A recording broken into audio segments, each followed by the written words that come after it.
They say rules are written in blood, be it fire regulations after a deadly building inferno, machinery instructions after an accident, or like our subject today, in which a landslip would result in tragedy, and important changes to the rulebooks that British trains operate under.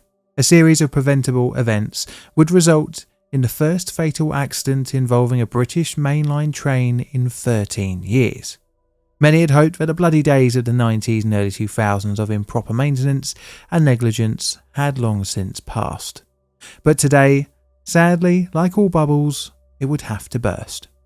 Today we're looking at the 2020 Stonehaven train derailment. My name is John and welcome to Plainly Difficult. Today's video wouldn't have been possible if it wasn't for my Patreon, YouTube and Ko-fi members. If you want early access to the channel's videos, as well as ad-free access to the videos, then you can from just £1 per month. And as always, links will be in the description below.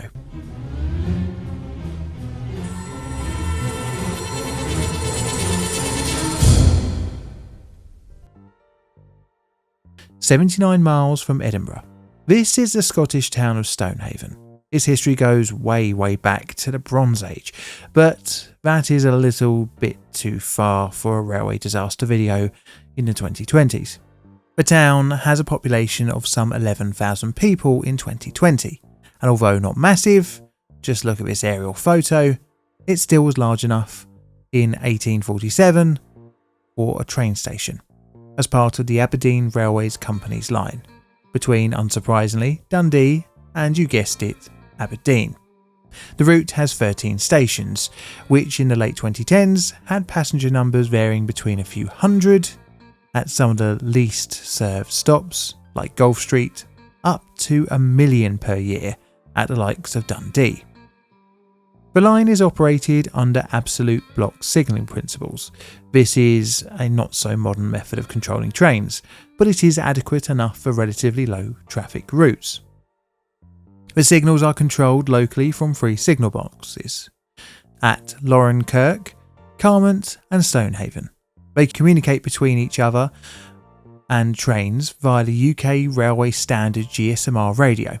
Signallers also communicate to accept approaching trains via bell codes. Each of these signal boxes has a crossover to allow trains to cross over from the up to down lines. Oh yes, and as it's a UK railway video, the tracks are labelled up and down, so for directions, confusingly down is northbound and up is southbound in our video today. So up is towards Dundee to the south and down is towards Aberdeen to the north. The route has a maximum speed limit of 100 miles an hour, although different areas have lower speeds as written in SRS P09 Dundee to Aberdeen route description by Network Rail. The line is unelectrified, meaning diesel trains ply the route. These included multiple units like the classes 158 and 170 trains, as well as the good old classic, the HST 125. This is the main train of our story, designed in the 1970s and a British icon of intercity travel, pretty much until a couple of years ago. I know they're still in use in many parts of the UK and even there are a few sets in Mexico, but in 2025 they are largely on the way out. However, the sets still in use over the years have had to be modified to be allowed to carry on in passenger service on Network Rail infrastructure. This was things like replacing the manually operated slam doors with powered doors and better disabled accessibility. For ScotRail, the sets were modified from 2017 by Westinghouse Air Brake Technologies Corporation, based in Doncaster. The route is also driven over by a few different operators, such as LNER, ScotRail, Cross Country and the good old Caledonian Sleeper. Now the route between Carmont Signal Box and Stonehaven involves running through cuttings, that is, as described in earthworks, cutting slopes and embankments on Network Rail's website as an excavation that allows railway lines to pass at an acceptable level and gradient through the surrounding ground that is composed entirely or predominantly of soil. They also say, most of our infrastructure slopes are in excess of 150 years old and do not offer comparable levels of compatibility and resilience to modern engineered slopes. Now, such cuttings are susceptible to landslides. I mean, it's hardly surprising when heavy trains rumble past at high speeds. It can loosen the ground, especially if engineering practices were a little bit more primitive when the cutting was made. The area was known to have unstable cuttings for the best part of 100 years, when a landslip occurred in 1915, causing a derailment. A landslip blocked both the up and down lines on the 21st of August 2008. This resulted in Network Rail instructing their subcontractor, Carillion, in 2009 to commence setting about some improvement works around the Commuter area. A designer, Arup, was contracted by Carillion. This was to design a completely new drainage system for the western side of the line along cutting numbered ECN5YD051. This was just north of Carment's signal box. The drainage in the area was proving to be an inadequate crest drain made up of a 9-inch diameter clay pipe that ran water off into track drainage. Arup designed a new and improved drainage system, making use of things called French drains, that is, a perforated pipe buried in a channel covered in gravel. An impermeable membrane was to be placed on the base and the railway cutting side, with a geotextile lining the non-railway side. The channel sloped for 306 metres as it followed along the edge of a field that met the railway property, after which the drain followed the crest of the cutting, sloping steeply for 53 metres. After there, it ran at track level for 13 metres, discharging out to an open channel that then let water out into Carron Water at a bridge that carried the line. Inspection pits were installed along the drain. These helped in maintenance and inspection of the area. The new drain was finished in 2012 by Carillion. During the works to install the new drainage, foliage was removed and the original drainage was found to be massively damaged. Good job, it was properly replaced, right? The disaster. It is the night of the 11th of August 2020, and heavily sustained rains would cause a nightmare situation for the next day's rail operations. During the night, multiple signals had failed and tracks had flooded, and a number of landslips had been reported in the area. This had shut down much of the lines, leaving only the Aberdeen to Dundee route still open. By the commencement of services on the morning of the 12th of August, the job was most definitely up the wall. The first two southbound trains of the day passed Carment without issue. A couple of the next trains were cancelled or turned short due to flooding, causing the route to Edinburgh and Glasgow to be closed. Now at 6:38, a service scheduled to travel to Glasgow Queen Street departed Aberdeen. It was to terminate at Dundee due to disruptions of the day. The service had the head code of 1 Tango 08. It was made up of 4 Mark III carriages with a HST power car on each end. During its trip south, a bit of flooding below the railhead at Newton Hill was observed. It was below the railhead and thus not required to be reported. Around the same time, a northbound Inverness service passed Carment and no issues were reported, until reaching Newton Hill, where it made an emergency call to Aberdeen signal box to report that the flooding had now reached above the railhead. Thus, the route was shut for any new trains. Train 1 Tango 08 stopped at Stonehaven at 6:53 in the morning, then continued on its southbound journey. A northbound service, 2 Bravo 13, stopped at the Carment signal box to report a landslip on the up line near Ironers Bridge. This was further south of the Carment signal box. 1 Tango 08 passed the Carment signal box at around 7 AM. This was around the same time that the other train was reporting the issue to the signaller. Not long after passing the signal box, a railway emergency call was sent out from Carment, reporting a landslip around the Ironers Bridge area. 1 Tango 08 stopped about 570 metres before the landslip and prepared to return back to the Carment signal box. Train 2 Bravo 13 continued northbound and was then held at Stonehaven due to the reported flooding further north. Concerned that 1 Tango 08 would be stranded, the Scotland Route Control Room requested the Carment signaller send the train back north towards Stonehaven. This required the train crossing over from the up line to the down line over the points next to the signal box. The train would be held there for a while due to the points needing to be properly secured with a piece of wood called a Scotch block and metal clamps. Now, the signaller wasn't trained to do this, nor were they required to. Because of this, a mobile operations manager, also known as a MOM, had to be dispatched from Aberdeen. This would take some time due to the poor weather. The local operations manager was also dispatched along with another mobile operations manager, who both arrived on the site around 9:30. The original MOM had arrived at around 9 o'clock in the morning and began the work to set the points. They were eventually set and the train was authorised from the signaller to cross onto the downline. The area was very well staffed by now, with 2 MOMs and a local operations manager. Anywho's, train 1 Tango 08 passed over the points around 9:30 in the morning. It moved onto the downline and after being clear of the points, took power up to the line speed of 75 miles an hour. This was due to no landslips being reported and no obstructions being reported, at least until as far as Stormont. 1 Tango 08 got up to a speed of around 73 miles an hour. The track took a curve to the left. This obstructed the view along the railway cutting, and all of a sudden an obstruction was seen across the track.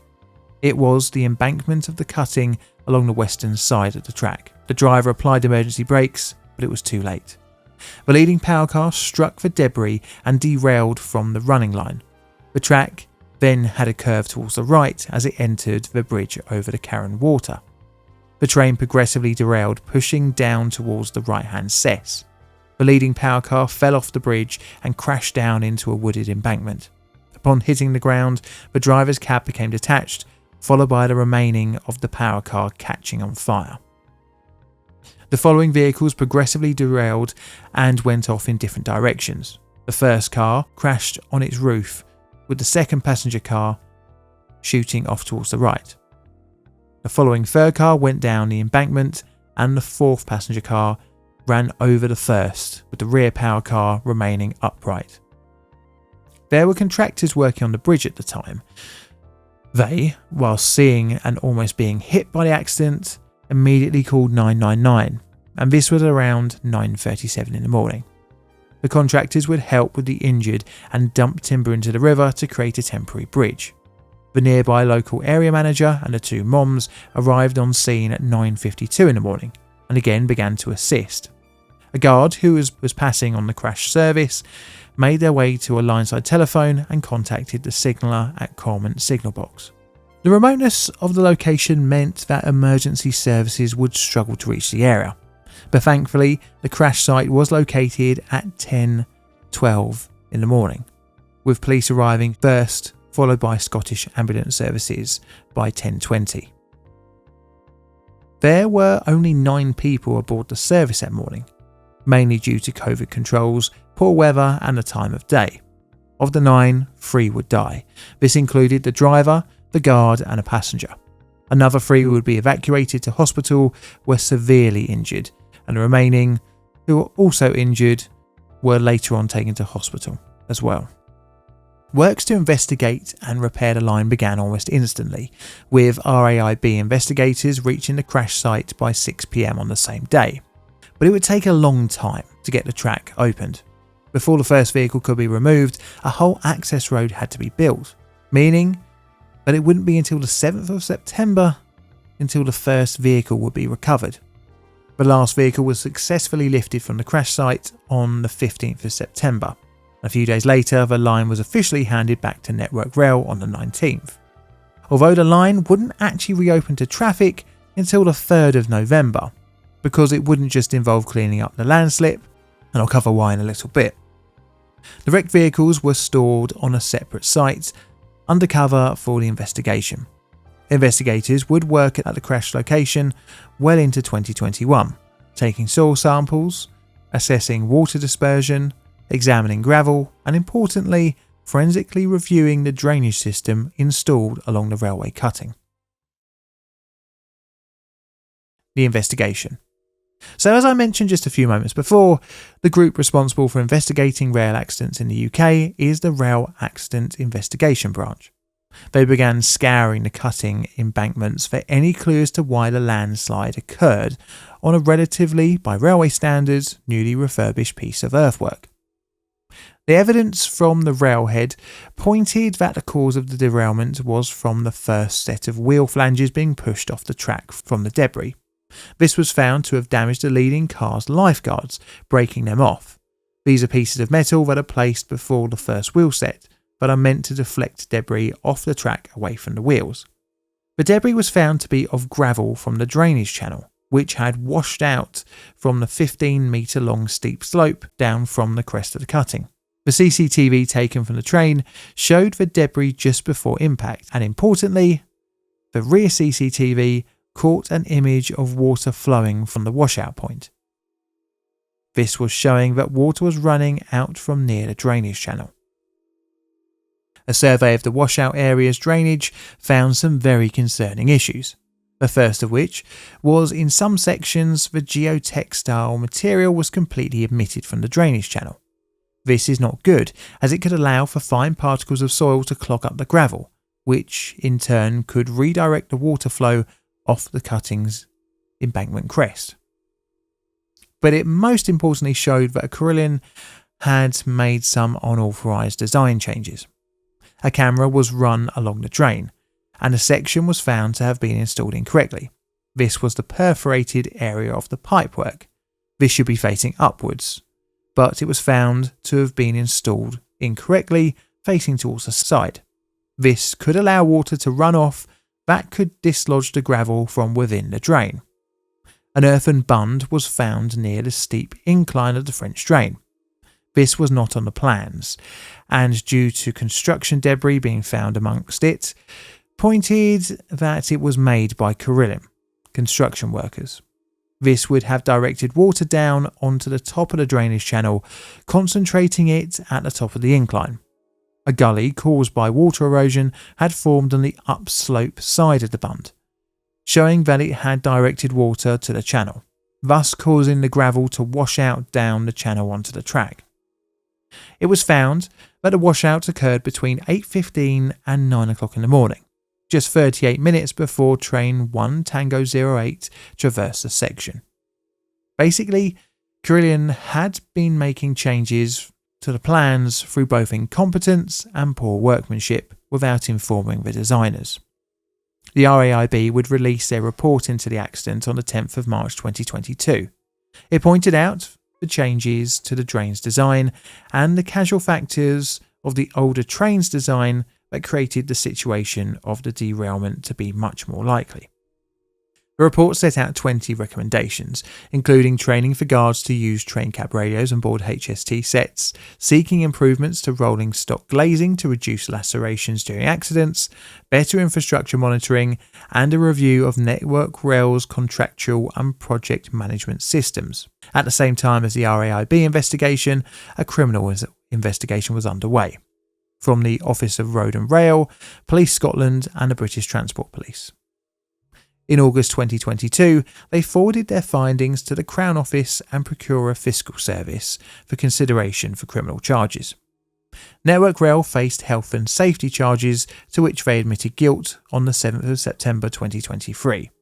They were ordered to pay £6.7 million in fines and would pay £1 million out in compensation to the victims. This was out of court though.